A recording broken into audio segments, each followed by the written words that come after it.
জয় গুরু। গুরু মহারাজের চরণে জানাই ভক্তিপূর্ণ প্রণাম। গীতামৃত চ্যানেলে সকলকে স্বাগত। আমি আপনাদের সঙ্গে আলপনা মাহাতো। আজকে আমরা শ্রীমদ্ ভগবত গীতার একটি শ্লোক পাঠ করব। শ্লোকের অনুবাদ জানব এবং তার তাৎপর্য বোঝার চেষ্টা করব। আমরা গীতার ৪র্থ অধ্যায়ের ৩৪ নম্বর শ্লোক পাঠ করব। তো চলুন সকলে একসঙ্গে শ্লোকটা পাঠ করে নিই। শ্রী ভগবানুবাচ তদ্বিদ্ধি প্রাণিপাতেন পরিপ্রশ্নেন সেবয়া উপদেক্ষান্তি তে জ্ঞানং জ্ঞানেনস্তত্ত্বদর্শিনঃ। তদ্বিদ্ধি প্রাণিপাতেন পরিপ্রশ্নেন সেবয়া উপদেক্ষান্তি তে জ্ঞানং জ্ঞানেনস্তত্ত্বদর্শিনঃ। অর্থাৎ জ্ঞানীগুণকে প্রণামপূর্বক প্রশ্ন এবং সেবা শুশ্রূষার দ্বারা জ্ঞান লাভ করো। তত্ত্বদর্শী জ্ঞানীগণ তোমায় জ্ঞান দান করবেন। পারমার্থিক উপলব্ধির পথ নিঃসন্দেহে দুর্গম। তাই ভগবান শ্রীকৃষ্ণ আমাদের নির্দেশ দিয়েছেন সদ্গুরুর জ্ঞানীগণের অর্থাৎ সদ্গুরুর শরণাগত হতে।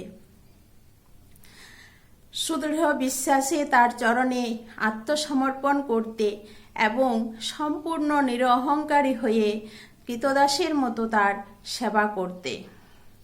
মানুষ সংসারে সুখ দুঃখ বাধা বিপত্তি অভাব অভিযোগ দায়িত্ব কর্তব্য সব মিলিয়ে মানুষ সংসারে হাবুডুবু খায়।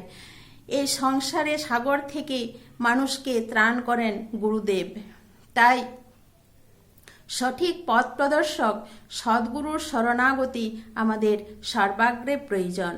যেমন খাঁচায় আবদ্ধ একটা ইঁদুর খাঁচায় দেওয়া সুখাদ্য খুব আনন্দ করে খাচ্ছিল।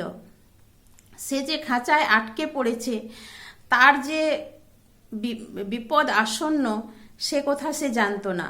সেই খাঁচার পাশ দিয়ে যাচ্ছিল এক বৃদ্ধ ইঁদুর। সে বলল, কি হে, খুব তো দেখছি নাচানাচি করছো।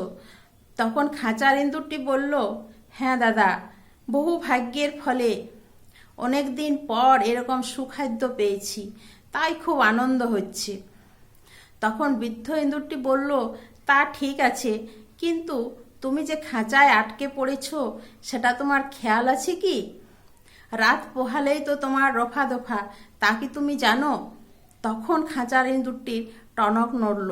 তাই তো, এ আমি কোথায় এসে পড়েছি? চারদিকেই তো বন্ধ, এলামেই বা কি করে?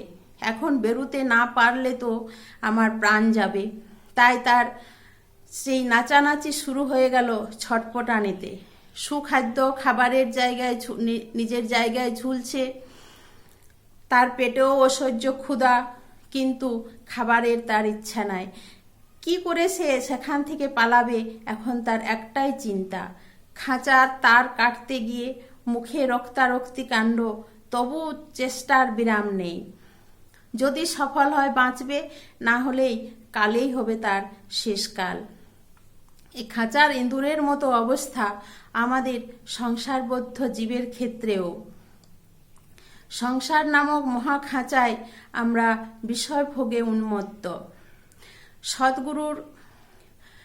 সদ্গুরুর সাবধান বাণীতে যদি আমাদের চৈতন্য হয়, তাহলে আর আমাদের সংসার সুখ ভালো লাগবে না। তখন মহামুক্তির জন্য জাগবে প্রবল আকাঙ্ক্ষা। সেই সাবধান বাণী নিয়ে আসেন সদ্গুরু। সদ্গুরু মায়ার বন্ধন থেকে আত্মাকে আলাদা করে পরম মুক্তি লাভের পথ প্রদর্শন করেন। সদ্গুরু হলেন ভগবানের সুযোগ্য প্রতিনিধি। তিনি শিষ্যের যোগ্যতা বুঝে তাকে সেইভাবে ভগবত সেবায় নিযুক্ত করেন। তাই গুরুর প্রতি আমাদের নির্ভরতা রাখতে হবে।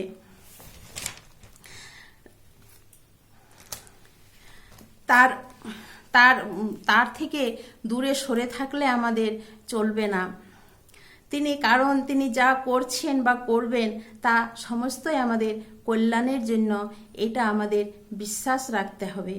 আমার গুরুদেব ঠাকুর নিগমানন্দ পরমহংসদেবের রাতুল চরণ যুগলে অনন্ত কোটি প্রণাম জানিয়ে এবং সমস্ত দর্শকদের জয়গুরু সম্ভাষণ জানিয়ে আজকের ভিডিওটা আমি এখানেই শেষ করছি। সকলে ভালো থাকবেন, সুস্থ থাকবেন। জয় গুরু, জয় মা।